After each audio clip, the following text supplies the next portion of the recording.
مرحبا أهلا النوادي. Dan sekarang zaman sudah cukup jauh ya antara awal turunnya Al-Quran dengan zaman kita, berapa ribu tahun. Antum harus tahu bahwa Al-Quran itu diturunkan di kota Makkah dan Madinah. Tapi ulama-ulama yang pakar membaca Al-Quran adanya di Mesir. Sehingga ada ungkapan mengatakan unzilal Quran di Makkah wal Madinah wa quri'a bi Misra. Al-Quran diturunkan di kota Makkah dan Madinah tapi dibaca di Mesir. Imam-imam hebat nih yang sekarang ada di Makkah. Saya berani bertanggungjawabkan apa yang saya ucapkan. Yang ngajinya bagus ya,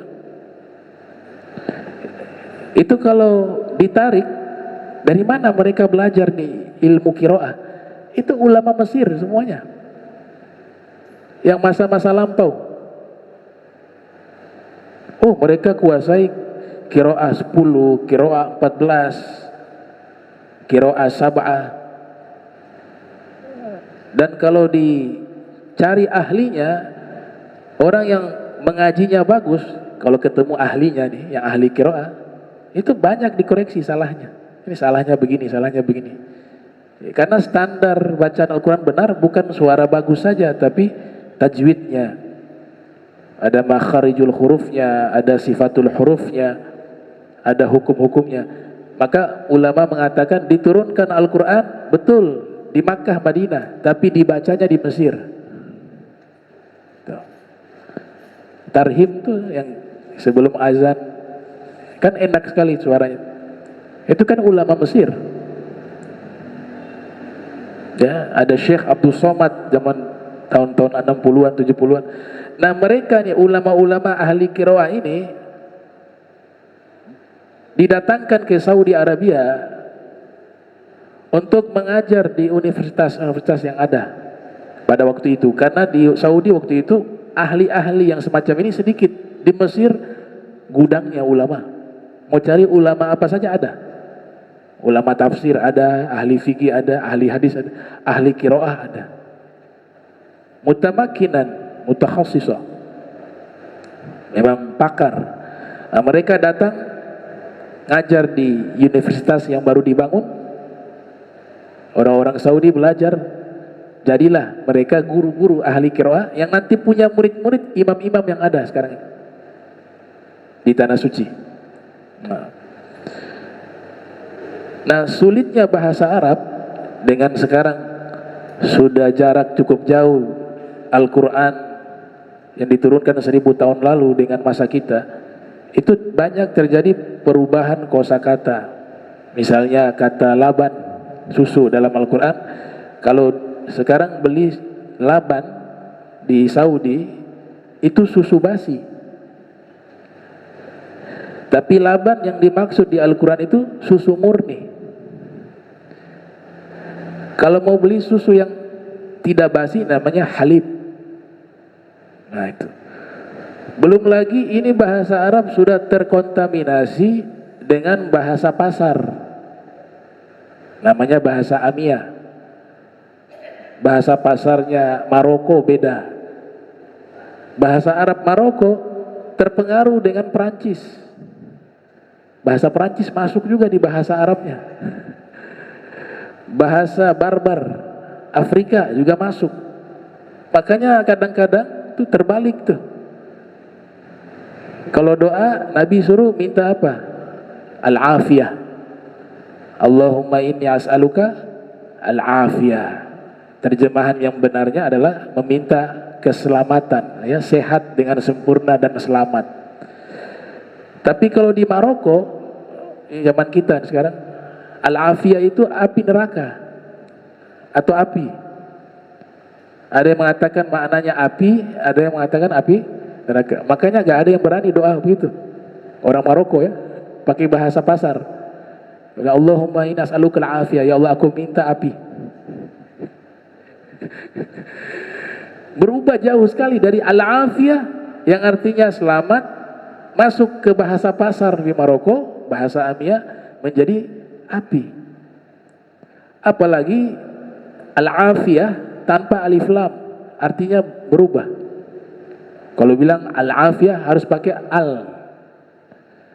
Allahumma inni as'aluka al-afiyah, atau sambung Allahumma inni as'aluka al-afiyah. Gak boleh Allahumma inni as'aluka afiyah tanpa alif lam. Kenapa? Kalau mereka di sana ada suaminya doa, tetangganya namanya afiyah, selalu habis sholat Allahumma inni as'aluka afiyah. Istrinya tampar, tiap hari ngana minta afiyah, afiyah sebelah rumah ini. Sudah ada istri satu mau tambah lagi. Kenapa afiyah jadi nama orang perempuan dan tetangganya namanya afiyah? Tapi kalau pakai alif lam mereka faham, oh mintanya keselamatan. Itu sulitnya bahasa Arab di zaman kita. Makanya di zaman kita ini bahasa Arab fusha yang masih original justru banyak dikuasai oleh orang-orang non-Arab. Misalnya orang Pakistan, mereka belajar bahasa Arab sehari-harinya pakai bahasa Arab fusha. Orang Arabnya sendiri pakai bahasa Arab pasar, kecuali ulama-ulama, mereka pakai bahasa fusha. Atau majalah-majalah Arab, majalah-majalah itu formal. Biasa kalau formal menggunakan bahasa fusha. Tapi juga kesulitan orang yang membaca kitab-kitab klasik, kitab kuning, itu kan bahasa-bahasa yang ada ribuan tahun lalu. Sehingga ketika membaca majalah bahasa Arab kekinian itu mengalami kesulitan. Itu misalnya ada tulisan nadwish, antum cari di kamus gak ketemu, ternyata sandwich. Nadwish. Antum cari ada bursa. Bursa apa bursa? Bursa efek. Agenda. Agenda apa agenda? Agenda. Bahasa ini kan zaman dulu gak ada. Jadi bahasa kontemporer Arab itu ada banyak di majalah. Makanya biasanya dijadikan sebagai ilmu tersendiri, bahasa Arab kontemporer kekinian. Belum lagi yang bahasa ilmiah, eksploitasi, eksistensi, itu bahasa Arabnya ada. Nah, itu sulitnya ilmu bahasa Arab ya. Ada satu kisah, ada orang dari India atau Pakistan pergi ke Mesir. Kedua-duanya ini belum bisa bahasa Arab. Naik supir taksi orang Mesir, pandai berbahasa Arab. Di tengah jalan taksi ini tidak sengaja menabrak satu mobil. Ditabrak itu mobil. Akhirnya supir taksi keluar, yang punya mobil itu keluar. Cekcoklah pakai bahasa Arab. Nah suaminya ini keluar juga. Keluar dari taksi, kemudian karena gak bisa bahasa Arab, dia caci maki pakai bahasa India. Kayak orang Arab tadi itu, yang punya mobil tadi. Jadi dia membela supir taksi itu, tapi mau bela gak bisa bahasa Arab. Hanya dia caci maki pakai bahasa India atau Pakistan. Istrinya keluar dari taksi, kemudian tiba-tiba memarahi suaminya dengan bahasa India atau Pakistan itu. Bilang, kamu kurang ajar. Suaminya kaget. Gimana istri saya marah sama saya? Kata istrinya, itu orang lagi baca Al-Quran, kamu laknat mereka. Ya. Jadi dipikir itu, waktu cekcok itu kan pakai bahasa Arab. Ini istrinya pikir ini lagi baca Al-Quran. Pokoknya terdengar kayak bahasa Arab. Suaminya caci maki pakai bahasa India. Suaminya marah. Kamu ini kurang ajar. Suaminya kenapa kurang ajar? Itu orang lagi baca Al-Quran, kamu caci maki. Nah itu kenapa? Karena tidak mengerti bahwa bahasa Arab itu bukan hanya bahasa Al-Quran. Zaman sekarang itu salah kaprah.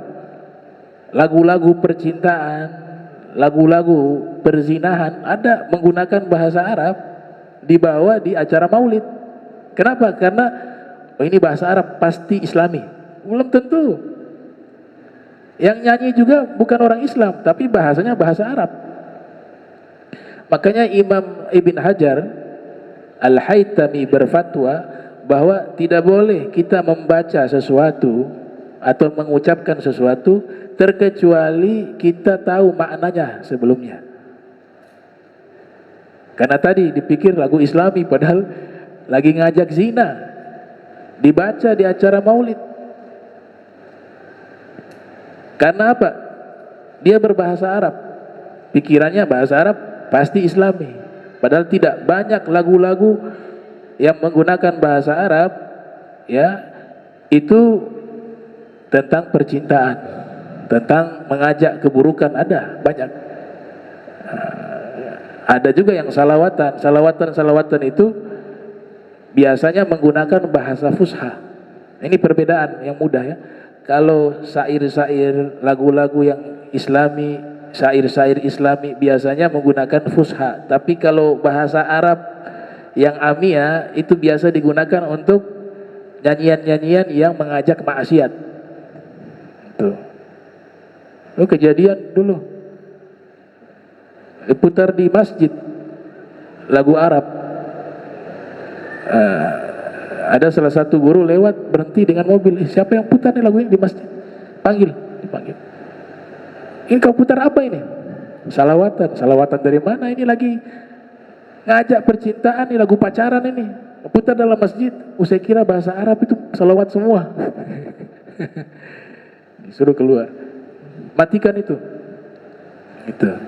Nah, ini pentingnya belajar bahasa Arab khususnya zaman sekarang. Ya kalau mempelajari secara keseluruhan butuh waktu yang cukup panjang. Cukup di zaman kita ini pelajari bahasa Arab Al-Quran itu. Arti dalam Al-Quran itu insya Allah lebih mudah dibanding nanti mempelajari secara luas. Paling nggak tahu sedikit lah ya.